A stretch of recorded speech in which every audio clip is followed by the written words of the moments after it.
ለዓመታዊው የርክበ ካህናት ቅዱስ ሲኖዶስ ምልዓተ ጉባኤ አደረሰን አደረሳችሁ። እስመ ተዋለጠ እግዚአብሔር ዓለመ በክርስቶስ አናስዮ ኃጢአቶሙ ወኢነጽሮ ጌጋዮሙ ወረሰየ ላዕሌነ ቃለ ስምረቱ ወሀበነ መልእክተ ሳሂሉ። እግዚአብሔር በክርስቶስ ሆኖ ዓለሙን ከራሱ ጋር ያሳርቅ ነበርና በደላቸውን አይቆጥርባቸውም ነበር። በእኛም የማስታረቅ ቃል አኖረ። ሁለተኛ ቆሮንቶስ ምዕራፍ 5 ቁጥር 19። የእግዚአብሔር ልጅ የሰውም ልጅ የሆነው ጌታችን ኢየሱስ ክርስቶስ በዚህ ዓለም በሰብእነት ሲገለጽ ግልጽ የሆነ ዓላማና ግብ እንደነበረው ቅዱስ መጽሐፍ ይነግረናል።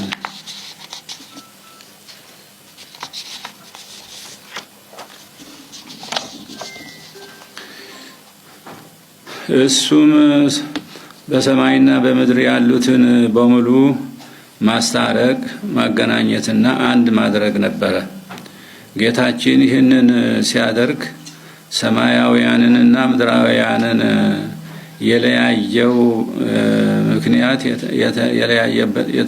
የለያየው ምክንያት በማስወገድ ነው። የመለያየቱ ምክንያት ክፉ ሕሊና አምጦ የወለደው በደልና እሱን ተከትሎ የተከሰተው ኃጢአት ነበረ። በኃጢአት ምክንያት የገባው ሞት ደግሞ የቅጣቱ ማሳያ ፍርድ ነበረ። የመጀመሪያዎቹ ሰዎች በፈጸሙት ስህተት መነሻነት ምድርንና ምድራውያንን ለታላቅ ለከባድ ቅጣትና መርገም የዳረገው ይህ መለያየት ለሰማያውያኑም ተርፈዋል። ምክንያቱም መለያየቱ በእግዚአብሔርና በሰው በመላእክትና በሰውና በሰው በነፍስና በስጋ ጭምር የጥላቻ ግድግዳ ገንብቶ እስከ ክርስቶስ ዕለተ ስቅለት መዝለቁን በቅዱስ መጽሐፍ የምናውቀው ነው። ብዙኃን አበው ሊቃነ ጳጳሳት፣ የቅዱስ ሲኖዶስ አባላት፣ ቀዳማዊና ዘላለማዊ የሆነው ወልደ እግዚአብሔር ኢየሱስ ክርስቶስ ሰብናችንን ተዋህዶ በዚህ ዓለም የተገለጸው ሰማያውያንንና ምድራውያንን የለያየው የጥል ግድግዳን ለማፍረስ ነው። ለመለያየት ምክንያት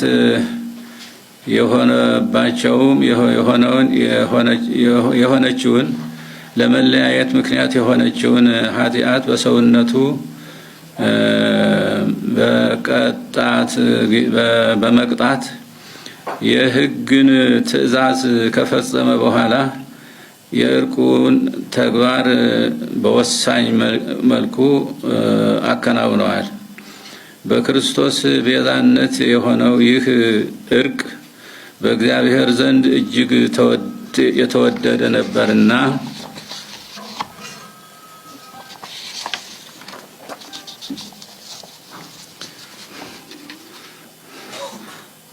እሱ ራሱ በክርስቶስ ሆኖ ዓለሙን ከራሱ ጋር አስታረቀ። ለዚህም ነው ተበዳዩ እሱ ቤዛዊ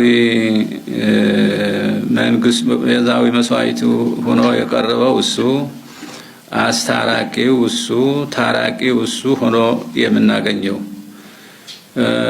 ለሱ የሚሳነው ነገር የለምና ለኛ ግር የሚል ቢመስልም ለሱ ቀላል ነበረ።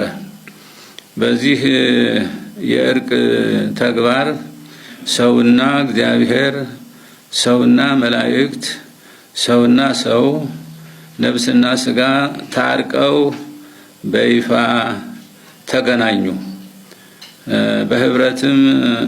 በህብረትና በአንድነትም መኖር ቻሉ።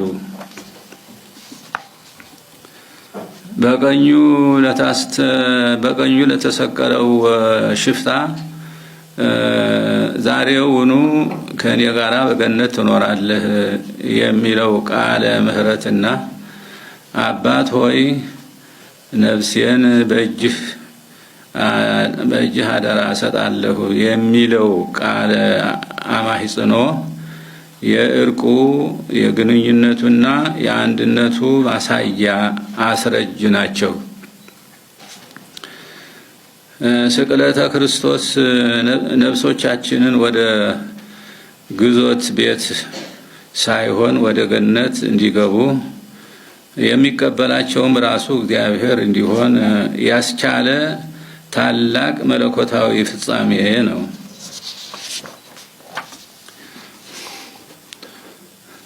እኛ ክርስቶስ መድኃኒታችን ነው አድኖናል ብለን በልበ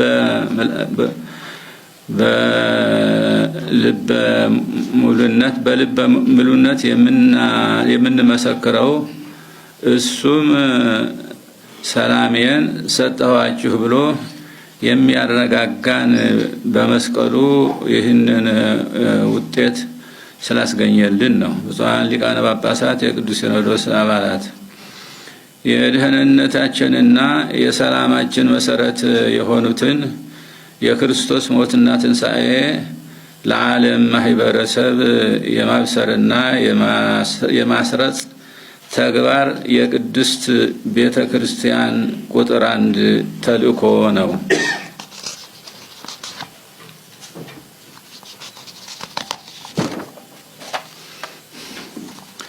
ነገረ ሞቱና ነገረ ትንሣኤው በአስተውሎት በጥልቀትና በተመስጦ ስናስተምር በውስጡ የምናገኘው የእርቅና የሰላም አንድነት ምስጢር ነው።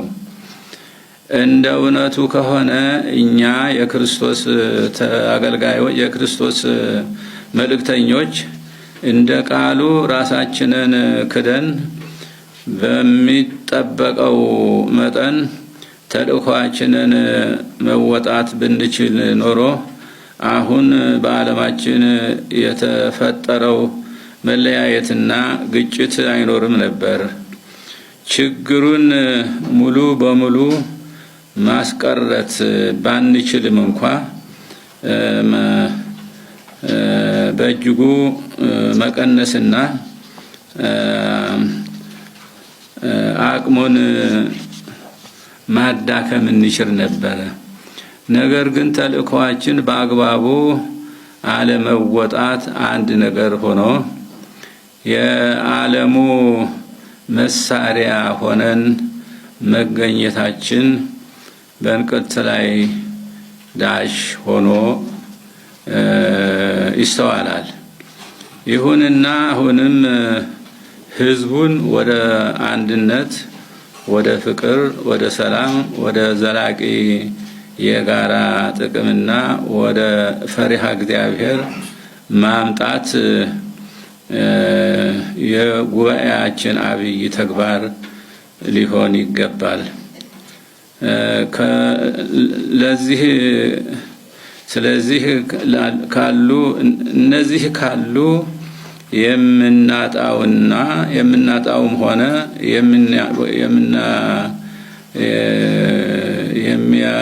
የሚያመልጠን የለምና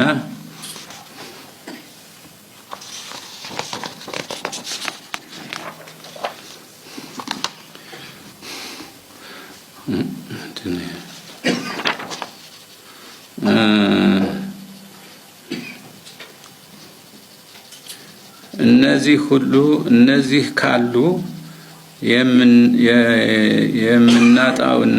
የምናጣውም ሆነ የሚያመልጠን የለምና ነው። ሀገርን በኃላፊነት የተረከባችሁ በላዕላዊ በማዕከላዊና በታሕታዊ መዋቅር ያላችሁ የምትገኙ እንደዚሁም አማራጭ ሐሳብ አለን ብላችሁ የምትንቀሳቀሱ ልሂቃነ ሀገር ሁላችሁም እግዚአብሔርን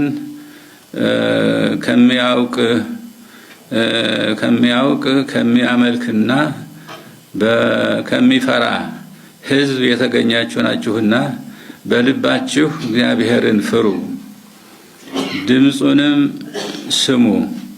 የሱ በሆነው ገንዘብ ፍጡራን የሆኑ የሱ ገንዘብ በሆኑ ፍጡራንም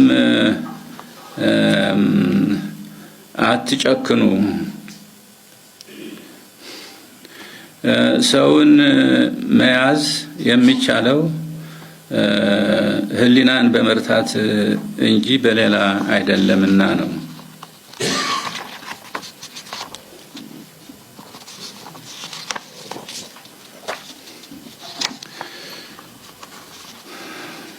የህዝቡን ፍላጎትና የልብ ትርታ በሚገባ አዳምጡ።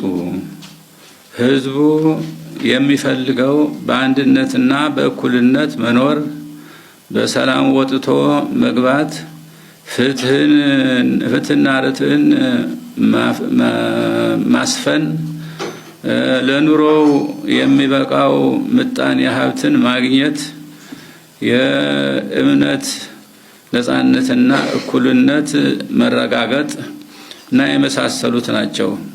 ህዝቡ እነዚህ ከተሟሉለት ተደመጠ ማለት ነው። ከተደመጠ ደግሞ እሱም በበኩሉ ያደምጣል ይከተላልም። ስለሆነም ለሁሉም ልጆቻችንና ወገኖቻችን የምናስተላልፈው ወቅታዊ ጥሪ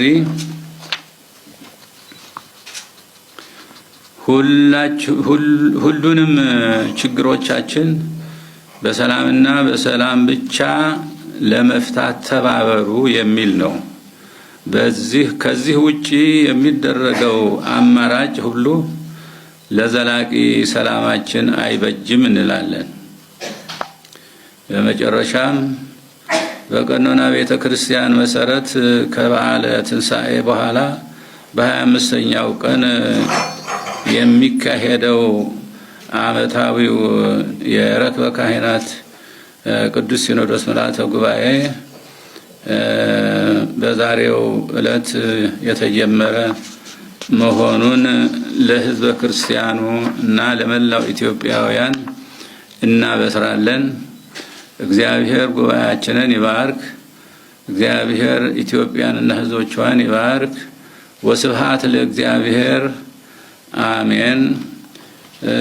ሚያዝያ 28 ቀን 2018 ዓመተ ምህረት አዲስ አበባ ኢትዮጵያ